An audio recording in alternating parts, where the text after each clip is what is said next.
Shalom. Shalom. Ya, kita berikan kemuliaan bagi Tuhan. Haleluya. Satu sukacita yang luar biasa pagi hari ini oleh anugerah dan perkenanan Tuhan. Saya boleh berada di tengah-tengah jemaat Tuhan di tempat ini. Pertama-tama patut kita berterima kasih kepada Tuhan Yesus. Oleh karena anugerahnya kita bisa bertemu. Amin. Berterima kasih juga buat Bapak Gembala Sidang bersama Ibu Gembala dan seluruh majelis jemaat di tempat ini yang memberikan kesempatan bagi saya untuk membagikan kebenaran firman Tuhan. Bapak Ibu Saudara diberkati Tuhan, hari ini kita akan belajar bersama-sama dari kebenaran firman Tuhan. Saya lihat di sini, saya bilang tadi sama Bapak Gembala, kebanyakan anak muda ya Bapak ya. Ya, bangga kita karena anak muda adalah generasi penerus gereja. Secara pribadi saya bersyukur sekali hari ini karena saya melihat oleh anugerah Tuhan dari yang main musik, yang menari tamborin, dalam hati saya bilang terima kasih Tuhan. Apa yang Tuhan buat selama ini dengan air mata, dengan pergumulan, inilah hasilnya. Jadi kebanggaan kami sebagai seorang guru, sebagai pendidik, melihat anak-anak sekolah minggu kami, anak murid kami bisa main musik, bisa menari tamborin. Ya. Adi Agan ini adalah anak sekolah minggu saya pertama. Ketika saya merintis pertama sekali pelayanan pada Dita, di Muara di seberang kali itu. Tahun 2000, 2021, 2022 itu belum ada jembatan Manubara, Bapak Ibu ya. Itu kilas balik ketika saya lihat mereka ini, Tuhan ingatkan kembali memori yang lama. Belum ada jembatan. Jadi kalau saya pergi melayani buka sekolah minggu di sana, itu kita harus nyebrang kali Muara, kali Manubara. Kalau air lautnya lagi pasang naik, kami harus berteriak, halo, tolong jemput om dulu gitu. Mereka datang dengan perahu jemput saya. Tapi sampai di tengah sungai karena ada teman yang tidak bisa berenang, goyang-goyang perahu, amblas, jatuh kami. Basah.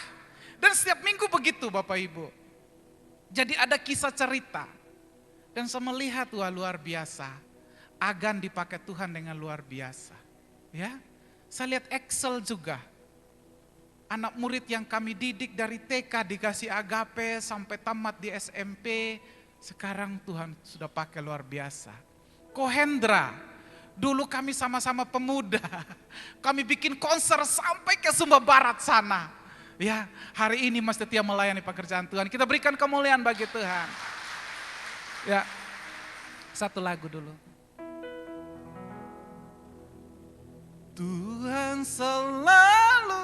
Tuhan selalu menolongku.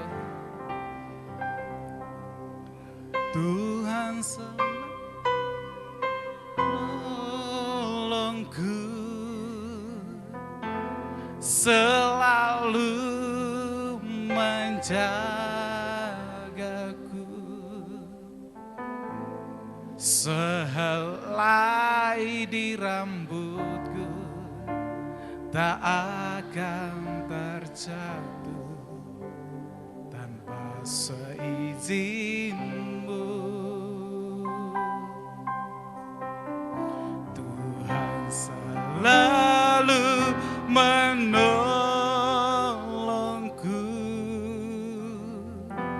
selalu menjagaku.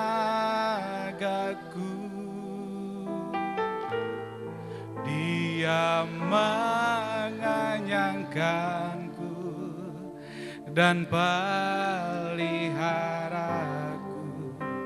seumur hidupku. Mari kita sembah Tuhan, katakan Tuhan selalu menolong.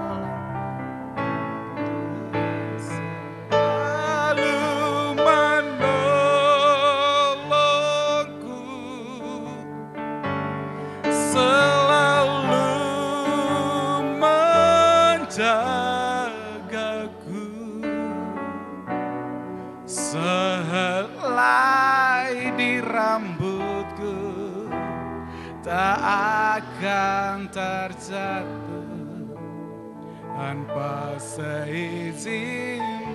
Oh, Tuhan selalu menolongku,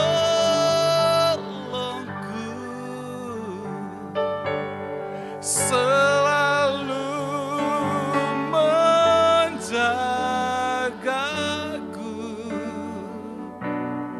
Dia mengenyangkanku dan peliharaku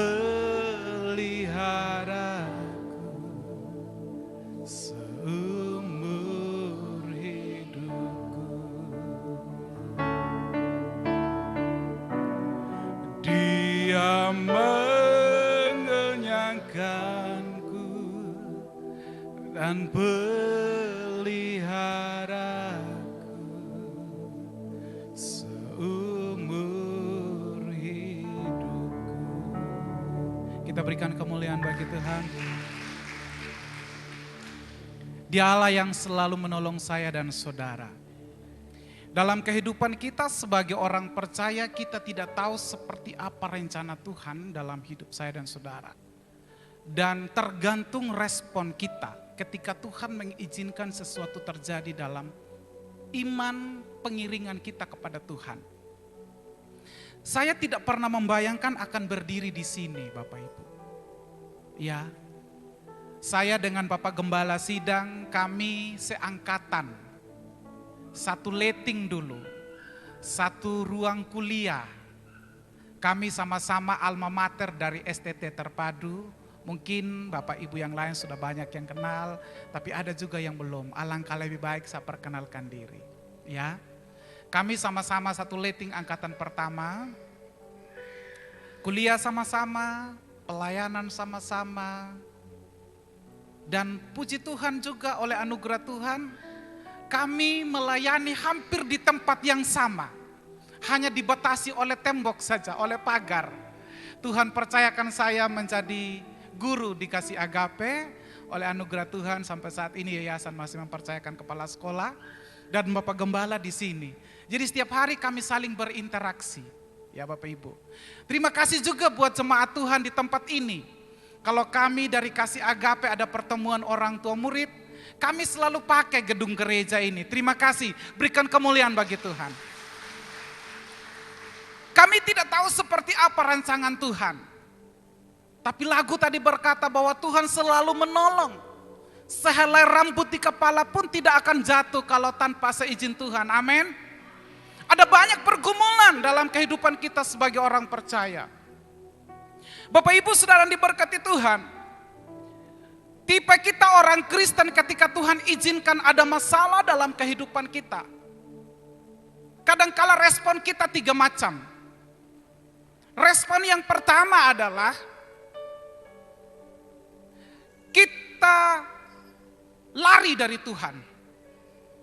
Kita mempersalahkan Tuhan. Kita menganggap diri ini tidak berdaya, tidak ada guna. Dan kita tinggalkan pelayanan, kita tinggalkan gereja dan kita berkata, Tuhan kenapa Tuhan izinkan masalah ini ada pada saya? Padahal setiap minggu saya setia beribadah, saya setia melayani, saya setia memberi perpuluhan, saya mendukung pekerjaan Tuhan. Kenapa Tuhan izinkan masalah? Itu respon kita yang pertama, kadang-kadang kita persalahkan Tuhan. Respon yang kedua adalah kita mengkambing hitamkan orang lain. Kasihan kambing hitam Bapak Ibu ya. Gara-gara dia sih makanya saya begini. Gara-gara dia sih maka pelayanan saya begini. Gara-gara dia sih, habis dia sih makanya usaha saya begini. Habis dia sih. Selalu mengkambing hitamkan orang lain dan tidak pernah merefleksi diri kita. Respon orang Kristen yang ketiga, ketika Tuhan izinkan ada masalah, kita lebih dekat pada Tuhan. Dan saya terlalu yakin dan percaya jemaat Tuhan di tempat ini adalah jemaat Tuhan yang memilih respon yang ketiga, amin. Tidak lari dari panggilan, tidak lari dari ibadah, tidak lari dari pelayanan, tidak meninggalkan pekerjaan Tuhan, tetap setia dan taat. Namun untuk menjalani setia dan taat, Bapak Ibu, tidak gampang kita membalik telapak tangan. Perlu proses, ada harga yang harus kita bayar. Pagi hari ini kita akan belajar bersama-sama dari tokoh Alkitab. Saya ajak Bapak Ibu kita buka bersama-sama kebenaran firman Tuhan dari kitab Rasul Paulus kepada jemaat Tuhan di Korintus.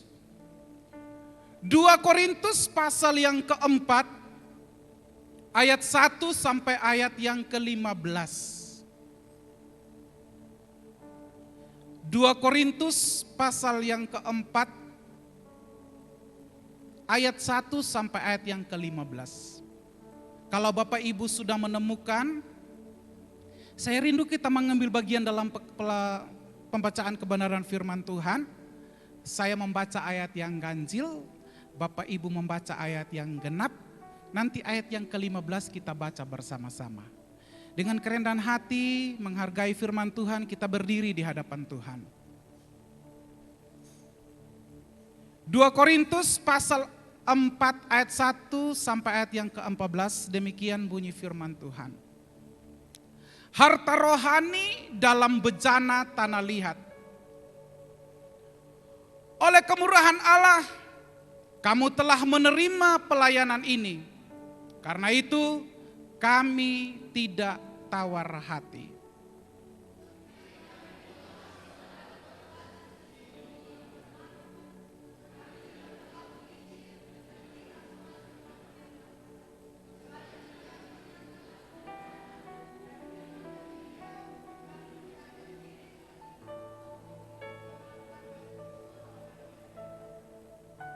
Jika Injil yang kami beritakan masih tertutup juga, maka ia tertutup untuk mereka yang akan binasa.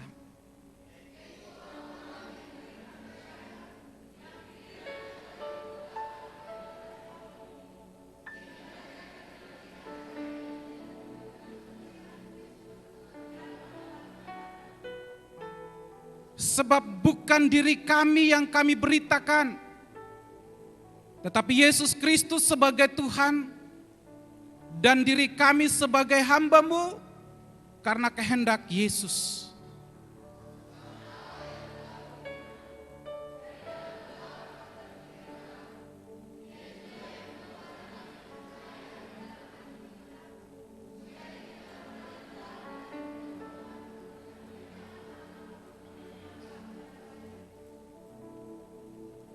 Tetapi harta ini kami punyai dalam bejana tanah liat, supaya nyata bahwa kekuatan yang melimpah-limpah itu berasal dari Allah, bukan dari diri kami.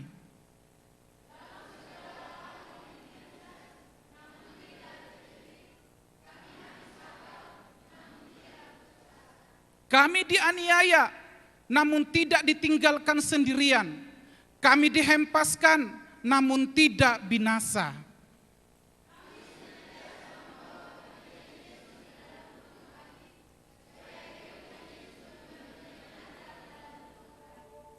Sebab kami yang masih hidup ini terus-menerus diserahkan kepada maut karena Kristus, supaya juga hidup Yesus menjadi nyata di dalam tubuh kami yang fana ini.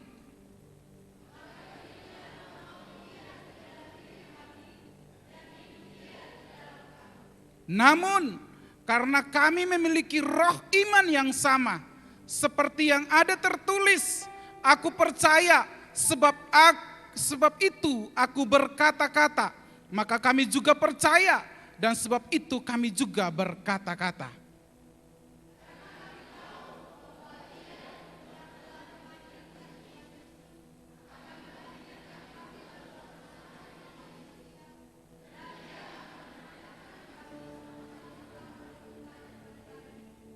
Ayat 15 kita bersama-sama membaca. Sebab semuanya itu terjadi oleh karena kamu, supaya kasih karunia yang semakin besar berhubung dengan semakin banyaknya orang yang menjadi percaya, menyebabkan semakin melimpahnya ucapan syukur bagi kemuliaan Allah. Amin. Terima kasih, silakan duduk kembali Bapak Ibu saudara-saudara yang diberkati Tuhan. Pembacaan firman Tuhan yang kita baca bersama-sama pagi hari ini adalah surat yang dituliskan oleh Rasul Paulus. Bapak Ibu sudah tahu bersama di sekolah minggu siapa itu Paulus. Ya. Paulus sebelum disebut Paulus disebut adalah Saulus. Dia adalah ahli kitab, orang intelek, mengerti hukum Taurat.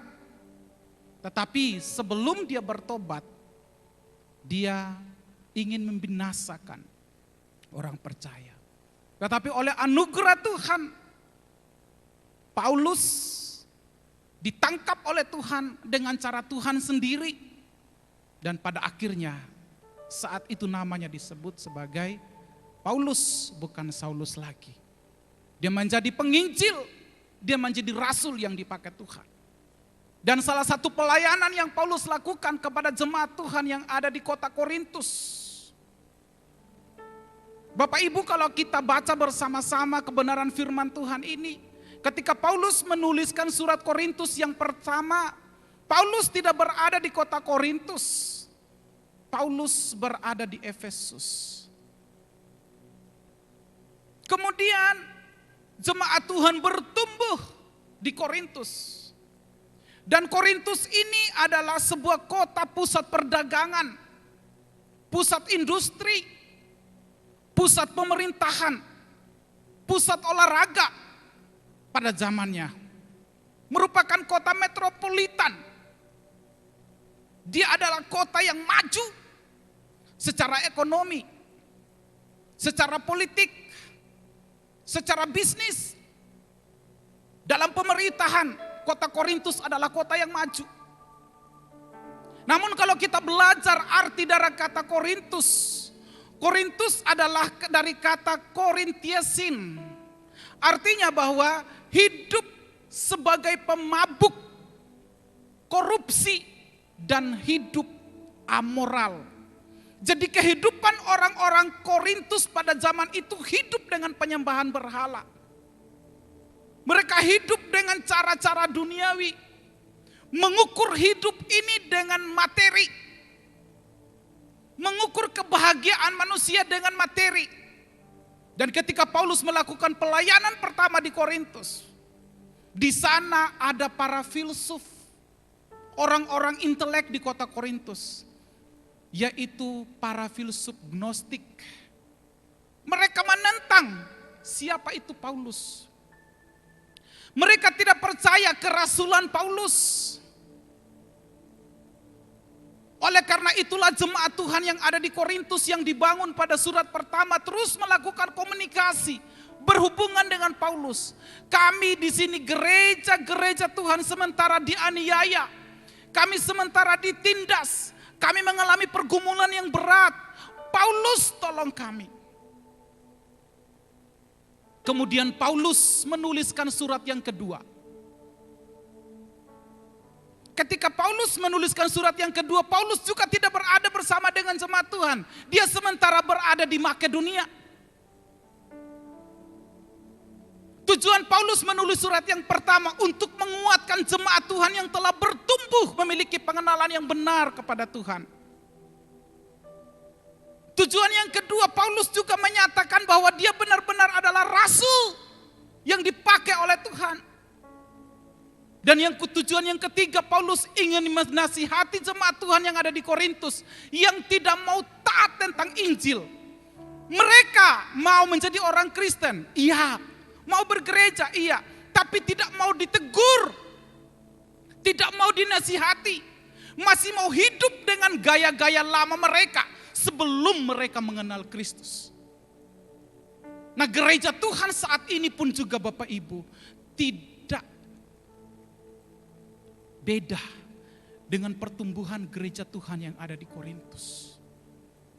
Kadang-kadang kita menjadi umat Tuhan yang masih suka mengukur hidup ini dengan materi. Kita lebih mementingkan hal-hal lahiriah, lebih mementingkan kesenangan duniawi daripada bagaimana membekali hidup ini kepada hal-hal yang supranatural, pengenalan yang benar kepada Tuhan. Sehingga tidak jarang kita menjadi gereja Tuhan yang gampang meninggalkan pelayanan, gampang diombang-ambingkan, gampang sekali mempersalahkan hamba Tuhan, gampang sekali kita meninggalkan pelayanan, dan kita tidak pernah mengalami pertumbuhan. Kita begitu-begitu saja. Gereja menjadi orang Kristen dari bayi sampai setua, sampai dewasa, tidak memiliki pengenalan yang benar akan firman dan tidak dewasa di dalam kerohanian. Kita masih kekanak-kanakan. Tanda kekanak-kanakan adalah kita gampang sekali mengkambing hitamkan orang lain. Gampang sekali kita tinggalkan pelayanan. Gampang sekali kita mempersalahkan Tuhan tanpa harus kita lihat bahwa di balik pergumulan itu ada Tuhan bersama dengan kita. Amin. Maka tema kebenaran firman Tuhan yang saya bagikan bagi kita pagi hari ini adalah kehilangan tetapi tidak ditinggal. Sering kita sebagai orang percaya di dalam surat Rasul Paulus kepada jemaat Tuhan yang ada di Korintus ayat yang ke-8 sampai ayat yang ke-10 situ berkata, di dalam segala hal kami ditindas, namun tidak terjepit. Kami habis akal, namun tidak putus asa. Kami dianiaya, namun tidak ditinggalkan sendirian. Kami dihempaskan, namun tidak binasa. Kami senantiasa membawa kematian Yesus di dalam tubuh kami, supaya kehidupan Yesus juga menjadi nyata di dalam tubuh kami. Artinya penderitaan pergumulan yang dialami Paulus saya kira tidak seberat, tidak sebanding dengan pergumulan yang kita alami saat-saat ini. Kita mungkin hanya mengeluh saat ini beras naik 1 kilo sudah 15, 16. Beras duluk yang dulu 9.000 sekarang kita bisa dapat 10.000 mungkin, ya 9.000 sekian. Belum seberapa yang dialami Paulus. Tadi malam ada keluarga dari kampung datang, saya bilang sudah panen jagung kah? Hai om, tanya panen jagung lagi. Kenapa saya bilang? Habis dari belalang om. Hah? Satu kebun? Iya. Bukan cuma kebunnya kita, hampir seluruh orang yang ada di desa itu sekarang gagal panen. Jagungnya sudah berbunga om, sudah mau berbuah. Tiba-tiba semalam datang belalang lahap kebun jagung. Semalam saja om, berhektar-hektar jagung habis. Oh, terus saya bilang gitu. Diapakan sudah itu kebun? Baru itu batang jagung, kasih hewan sudah. Jangankan sapi saja tidak mau makan itu batang jagung om. Kenapa? Entah kenapa ya om ya. Mungkin ada bau amisnya ludah belalang mungkin mereka bilang gitu. Kami potong ini batang jagung yang tinggal batangnya tidak ada daun. Kasih sapi. Sapi juga tidak mau makan. Terus sekarang ya kami berpasrah pada Tuhan. Terus itu kebun tinggal sebagai lahan kosong. Ya kami upayakan lagi. Kami coba tanam kangkung. Kami juga coba tanam bawang. Kami coba tanam sayur putih. Tetapi hujannya juga terlalu tinggi. Akhirnya ini sayur juga busuk om. Baulat semua. Terus, kita tidak tahu om, mati kelaparan kita nanti.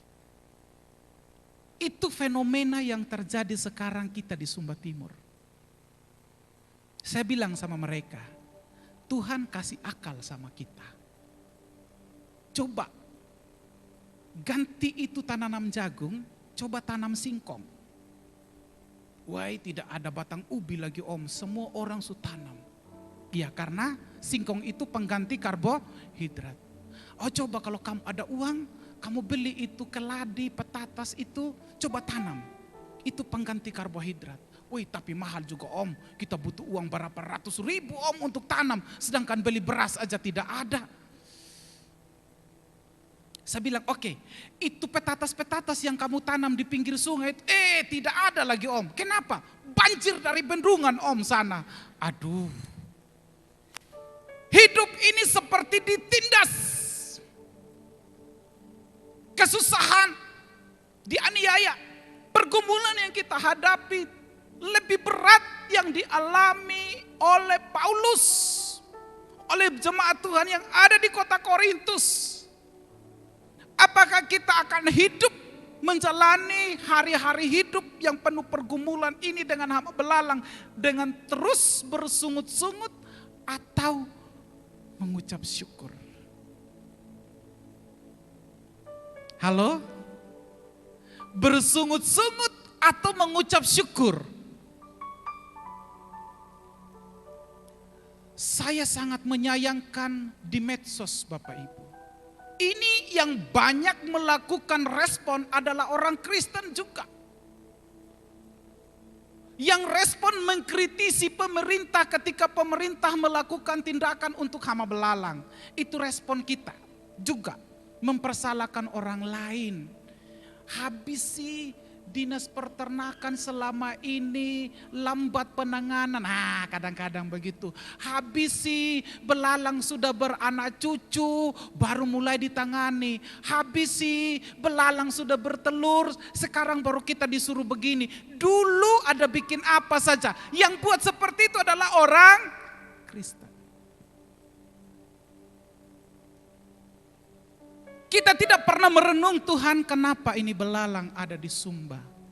Tuhan kenapa ini hama ada di kabupaten kami saja. Kok di kabupaten lain tidak ada.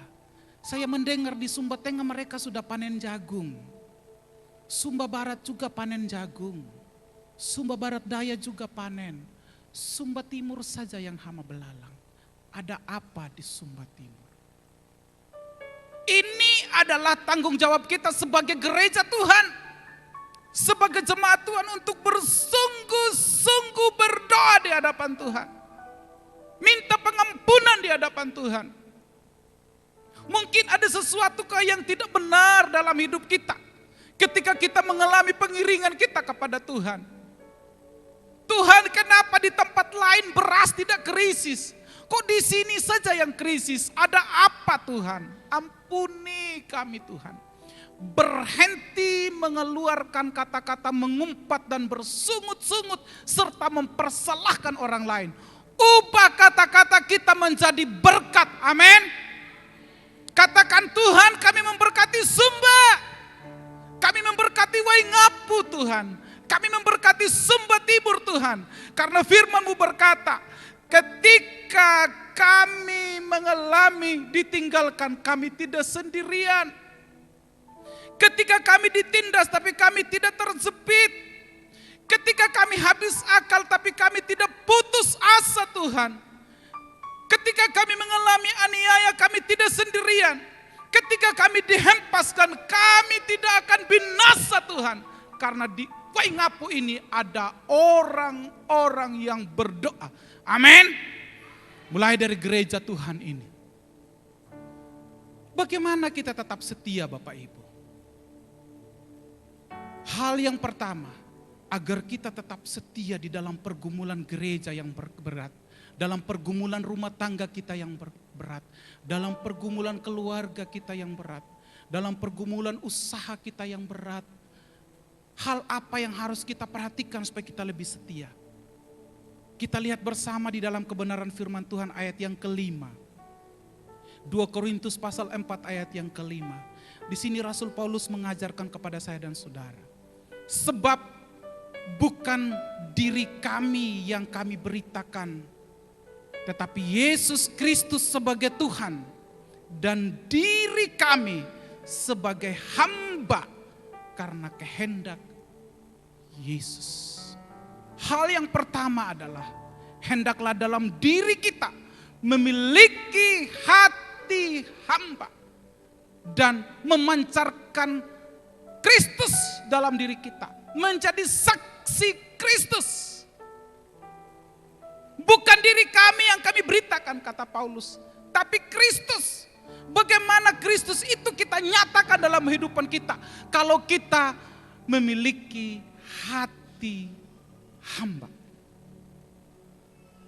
Hati hamba itu adalah orang yang tidak lagi memikirkan tentang harga diri, tentang ego. Tapi hati hamba adalah orang yang senang memaafkan, suka mengampuni, senang mendoakan, suka melayani. Sehingga Kristus bisa nyata dalam hidup saya dan saudara. Bapak Ibu saudara diberkati Tuhan. Memberitakan Injil Bapak Ibu tidak harus berdiri di mimbar ini dan berkhotbah seperti kami. Tetapi melalui gaya hidup, melalui sikap, tutur kata, orang bisa berkata ini dia orang Kristen. Karena saya lihat ada Kristus di dalam dirinya.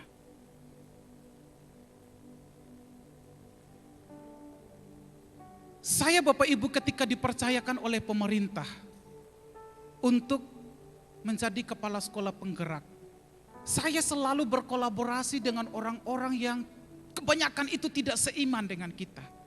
Tidak seiman. Dan tidak percaya Yesus. Tapi kami harus berkolaborasi, kami harus bekerja sama. Kadang kami harus sekamar, berhari-hari, saling berdiskusi. Saya pernah punya pengalaman ketika bulan Oktober tahun lalu. Ketika dari kementerian percayakan kami, saya menulis salah satu materi untuk profil pelajar Pancasila yang dipakai di Asia Tenggara. Saya sekamar dengan seorang ustadz, tapi dia adalah kepala sekolah di Jawa Timur, kepala sekolah SMA. Ketika subuh beliau bangun doa, saya juga berdoa. Siang dia berdoa, saya berdoa. Sore dia berdoa, saya berdoa. Tapi sebelum waktu berdoanya, saya juga sudah berlutut. Di tempat tidur, di samping tempat tidur saya berdoa. Dan dia melihat bahwa kok saya kadang berdoanya tidak teratur. Bisa subuh, jam 7 sebentar saya berdoa, kemudian jam 10 saya berdoa. Begitu. Dia bertanya, Pak Yanto, orang Kristen itu juga berdoa 5 waktu ya? Oh tidak Pak, setiap waktu. Oh gitu ya, ada aturannya. Iya, kami di Alkitab itu sudah diajarkan bahwa ketika Tuhan Yesus mati di atas kayu salib, tirai bait Allah itu sudah dibuka menjadi 2. Sehingga tidak ada lagi penghalang antara kami dengan Tuhan untuk berkomunikasi. Kami tidak lagi memakai para imam untuk menyampaikan doa kami kepada Tuhan. Kami tidak pernah pakai perantara lagi. Tapi setiap saat kami terus menaikkan doa kepada Tuhan. Oh ya, di mana saja? Di mana saja. Sementara mengendarai kendaraan bermotor, kita memuji Tuhan. Sementara kami kerja, hati kami terangkat berdoa buat Tuhan. Sementara kita makan, kita berdoa. Sementara mau tidur, kita berdoa. Mengalami pergumulan, kita berdoa. Bahkan kami orang Kristen pun juga ada doa puasa. Oh gitu ya. Dari percakapan itu selama 3 hari Bapak Ibu, dia suka sekali bertanya. Dia suka sekali bertanya. Dan pada akhirnya dia berkata gini, Pak Yanto, ayo dong mampir ke pesantren saya. Hah, ke pesantren? Ngapain Bapak? Sampaikan tentang kekristenan kepada anak-anak SMA saya. Itu luar biasa. Saya tidak berkhotbah bagi beliau. Saya tidak menyampaikan firman kepada beliau seperti ini Yesus, tidak. Tetapi dari kami bercakap-cakap, dari pergaulan setiap hari, saling mempedulikan antara satu dengan yang lain, saling mengingatkan waktu doa antara satu dengan yang lain, saling mengingatkan untuk tidur, saling mengingatkan untuk makan. Dia orang lebih tua dari saya dan dia merasa diperhatikan, merasa dipedulikan, merasa ada empati kepadanya dan dia bertanya, ingin belajar tentang firman Tuhan. Kita berikan kemuliaan bagi Tuhan.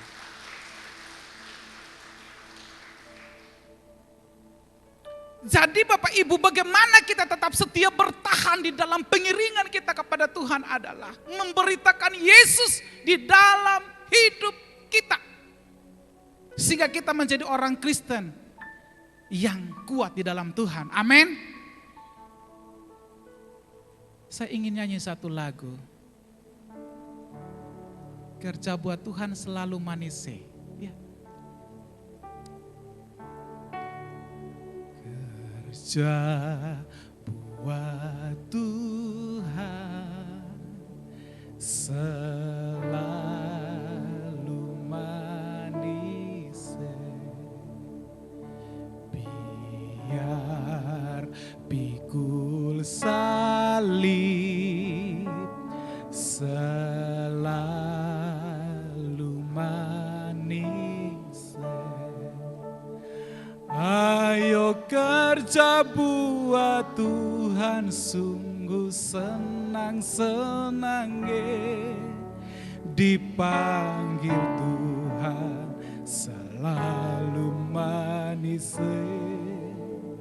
Membuang diri ke ladang Tuhan saudara, serta Tuhan selalu manis. Manis aja Bapak Ibu. Bukan berarti ketika kita dapat manis tidak ada masalah. Pasti ada masalah. Bapak Ibu jangan berpikir Pak Yanto berdiri pasti tidak ada masalah. Banyak masalah saya Bapak Ibu. Masalah di tempat kerja, masalah di tempat pelayanan, masalah rumah tangga, banyak masalah. Tetapi firman Tuhan mengajarkan bagi kita hari ini, ketika kita dianiaya, kita tidak sendirian. Amin. Itu adalah tipu daya iblis. Itu adalah ilah zaman yang berupaya mengintimidasi pikiran kita. Agar kita merasa terpuruk, merasa tidak berdaya, merasa tidak berguna, merasa bersia-sia beribadah. Tidak ada guna saya beribadah. Itu tipu daya iblis, ilah zaman saat ini Bapak Ibu. Dia bekerja keras di ayat yang keempat, ayat yang ketiga. Agar kita meninggalkan gereja, meninggalkan pelayanan, setia pada Tuhan. Amin. Hal yang kedua, yang Paulus katakan di ayat yang ke-7 situ. 2 Korintus pasal 4 ayat yang ke-7. Tetapi harta ini kami punyai dalam bejana tanah liat, supaya nyata bahwa kekuatan yang melimpah-limpah itu berasal dari Allah, bukan dari diri kami. Bapak Ibu, saya ingin menyampaikan satu ilustrasi. Kita di rumah pasti punya lemari, betul? Lemari kita, betul? Lemari apa gunanya? Kita menyimpan barang-barang berharga. Bila perlu kita memilih lemari yang terbaik, supaya tidak gampang rapuh, tidak gampang dimakan rayap. Karena di lemari itu kita akan menyimpan harta kita yang paling berharga. Di lemari itu kita akan menyimpan harta yang paling berarti bagi kita. Apakah itu emas, buku tabungan, deposit kita, uang cash, pakaian mahal dan lain sebagainya. Itu kita manusia. Kita memilih yang terbaik untuk menyimpan yang berharga. Tetapi beda dengan perspektif Tuhan. Tuhan tidak memilih orang Kristen yang terbaik untuk dipakai menjadi alatnya. Di sini katakan, kami adalah bejana tanah liat. Tuhan memilih kita bejana-bejana yang rapuh, yang gampang pecah. Tetapi kita berharga di hadapan Tuhan. Amin. Oleh karena itu, menyadari bahwa kita ada hari ini karena kekuatan Tuhan. Meskipun saya bejana tanah liat, yang sebentar pecah, rapuh, ringkih. Tapi Tuhan jadikan saya berharga di matanya. Saya punya kekuatan. Karena Tuhan mau memakai saya. Jadi Bapak, Ibu, dan anak-anak muda, jangan pernah merasa dirimu tidak berharga di hadapan Tuhan. Amin. Engkau berharga di hadapan Tuhan. Jangan pernah merasa dirimu, saya ini tidak ada guna. Saya ini orang berdosa. Ya, orang berdosa. Tetapi ketika hari ini kau datang ambil keputusan, mohon ampun dan berdoa di hadapan Tuhan, engkau dipakai menjadi bejana tanah liat untuk kemuliaan nama Tuhan. Amin. Paulus menyatakan itu. Saya ini hanya bejana. Iya, saya memang rasul. Tetapi saya ini bukan Superman. I am the man. Tidak. Saya ini cuman bejana. Hanya oleh karena anugerah Tuhan saya dipakai. Hanya karena oleh anugerah Tuhan saya juga dilayakkan untuk melayani. Saya tahu saya ini penjahat. Saya tahu saya ini pembunuh. Saya tahu saya tidak layak di hadapan Tuhan. Tetapi oleh anugerah Tuhan, bejana tanah liat itu, Tuhan pakai saya supaya nyata bahwa kekuatan yang melimpah-limpah itu berasal dari Allah, bukan dari diri saya, kata Paulus. Bukan dari saya, hanya karena Tuhan. Hal yang kedua adalah letakkan kekuatanmu di hadapan Tuhan. Jangan pernah merasa diri saya orang paling kuat. Saya bisa menangani segala sesuatu. Bisa. Saya bisa sendiri. Saya bisa. Tanpa orang lain saya bisa. Merasa paling bisa. Dan tidak pernah menganggap orang lain itu tidak butuh orang lain. Bapak Ibu, kita ini adalah makhluk sosial. Sekuat-kuatnya kita butuh orang lain. Sehebat-hebatnya kita butuh orang lain. Sepintar-pintarnya kita butuh orang lain. Di dalam kehidupan kita sebagai orang percaya pun juga, sehebat-hebatnya kita melayani, kita butuh Tuhan. Amin. Saya ingin satu lagu, lagunya Bapak almarhum. Ku perlu Tuhan. Almarhum Pak Gerat Masangin. Kalau beliau menyampaikan Injil pagi-pagi itu dia suka menyanyikan lagu ini. Kita butuh Tuhan. Letakkan kekuatan kita kepada Tuhan. Ku perlu Tuhan sepanjang hidupku. Biar ku diam di kemah suci-Mu, beri aku minum di sungai-Mu.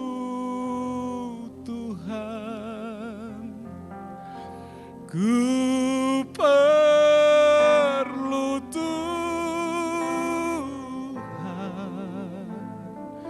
cukup bagiku. Ku perlu Tuhan, cukup bagiku. Beri aku minum di sungai-Mu Tuhan. Meletakkan kekuatan kita di dalam Tuhan. Amin. Hal yang terakhir, agar kita terus menjadi orang Kristen yang setia di hadapan Tuhan adalah jangan pernah putus asa. Letakkan pengharapanmu kepada anugerah Tuhan. Ayat yang ke-15 di situ firman Tuhan berkata, sebab semuanya itu terjadi oleh karena kamu, supaya kasih karunia yang semakin besar berhubung dengan semakin banyaknya orang yang menjadi percaya, menyebabkan semakin melimpahnya ucapan syukur bagi kemuliaan kita. Agar kita bangkit dari keterpurukan kita, bangkit dari masalah kita, kita harus berhenti mulai hari ini, berhenti menyalahkan diri sendiri. Berhenti menyalahkan diri sendiri. Kita harus yakin bahwa apapun masalah yang kita alami, kita akan kuat bersama dengan Tuhan. Mari kita buka di dalam Filipi pasal yang keempat ayat yang ke-13. Saya kira ayat ini tidak asing lagi bagi saya dan saudara ya.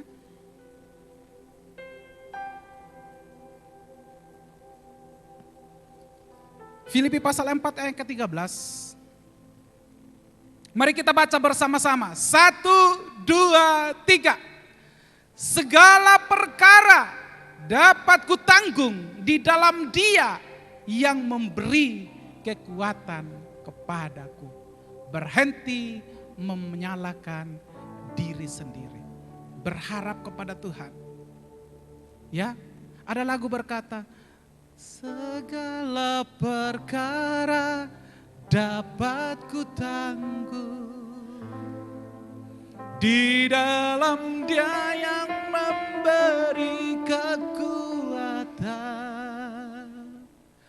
Tuhan Yesus penolong dan sahabat,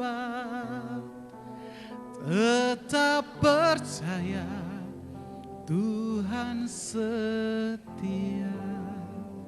Kita boleh berubah setia. Kita berubah setia mungkin kepada Tuhan boleh. Karena kita manusia. Tetapi Tuhan tidak pernah berubah setia. Kita kadang-kadang manusia tidak setia. Tidak setia kepada pasangan hidup. Tidak setia kepada usaha. Tidak setia pada pekerjaan yang diberikan. Tidak setia pada pelayanan. Tapi Allah yang kita sembah adalah Allah yang selalu setia. Oleh karena itu, karena Yesus adalah setia, maka kita gereja Tuhan pun juga adalah gereja yang setia. Amin. Setialah mendukung pelayanan pekerjaan Tuhan di sini. Setialah melayani Tuhan. Setialah apa yang dipercayakan oleh Tuhan. Setialah dengan talenta yang Tuhan berikan kepadamu. Jangan jual talentamu hanya karena rupiah. Jangan jual setiamu, pengiringanmu kepada Tuhan hanya karena si doi. Hanya karena cewek cantik. Hanya karena cowok ganteng. Kita berubah setia. Jangan jual setiamu kepada Tuhan hanya karena tawaran-tawaran ilah zaman yang menggiurkan. Sadar atau tidak sadar Bapak Ibu, hari-hari ini adalah hari-hari Tuhan menempa gereja Tuhan. Lagi ditampi. Mana yang setia, mana yang tidak setia. Mana yang merupakan gandum dan mana yang merupakan sekam. Lagi ditampi saat ini. Percaya atau tidak percaya, saat ini gereja Tuhan sementara ditampi oleh Tuhan. Untuk memilah mana sekam dan gandum. Dan kita melihat fenomena yang terjadi saat ini. Tidak jauh-jauh. Di Sumba Timur. Di kota Wengapu. Ada berapa banyak persekutuan doa. Ada berapa banyak gereja yang bertumbuh. Itu bagus. Bagus. Tetapi yang tidak bagusnya kita pindah dengan membawa sakit hati. Itu tidak bagus. Kita ke sana dengan membawa amarah. Kita membawa kecewa. Itu tidak bagus. Itu artinya bahwa kita tidak setia dalam sebuah perkara ketika Tuhan izinkan terjadi. Kita langsung pergi. Sadar atau tidak sadar, kita sementara ditampi oleh Tuhan. Menguji kesetiaan saya dan saudara. Oleh karena itu gereja saat ini, kita harus bertumbuh menjadi gereja yang dewasa, amin. Kedewasaan rohani kita tidak diukur seberapa lama kita menjadi anggota gereja. Kedewasaan rohani kita tidak diukur seberapa lama kita terlibat melayani pekerjaan Tuhan. Kedewasaan rohani tidak diukur berapa banyak jiwa yang kita menangkan oleh Tuhan. Kedewasaan rohani diukur ketika Tuhan izinkan masalah, engkau tetap setia. Amin. Kekristenan kita bukan untuk bagaimana terhindar dari pergumulan. Tetapi kekristenan kita adalah bagaimana kita memanifestasikan kuasa Allah di dalam kelemahan kita. Seperti yang dilakukan oleh Rasul Daud, oleh Rasul Paulus. Memanifestasikan kuasa ilahi di dalam kelemahan. Kekristenan saat ini yang Tuhan butuh. Jangan kita berkata, Tuhan saya tidak bisa, Tuhan saya lemah Tuhan. Tetapi kekristenanmu akan diukur bagaimana engkau memanifestasikan kuasa Allah. Memanifestasikan Roh Kudus. Memanifestasikan pelayanan. Memanifestasikan pekerjaan-pekerjaan Tuhan dengan kelemahan yang engkau miliki. Karena Tuhan berkata, bejana tanah liat Tuhan akan pakai menjadi alat yang berharga di mata Tuhan. Berhenti bersungut-sungut, berhenti mempersalahkan diri sendiri. Ayo bangkit menjadi gereja yang kuat dan dewasa di dalam Tuhan. Amin. Mengakhiri kebenaran firman Tuhan. Saatnya kita berdiri di hadapan Tuhan. Kita angkat satu pujian yang berkata, satu-satunya yang kuandalkan, satu-satunya juru selamatku.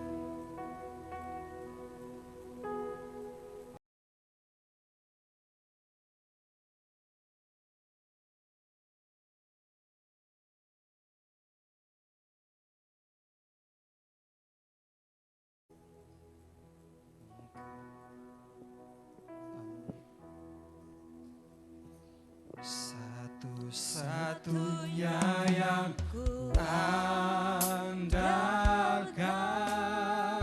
satu-satunya yang ku percaya, Engkau sumber kekuatan, sumber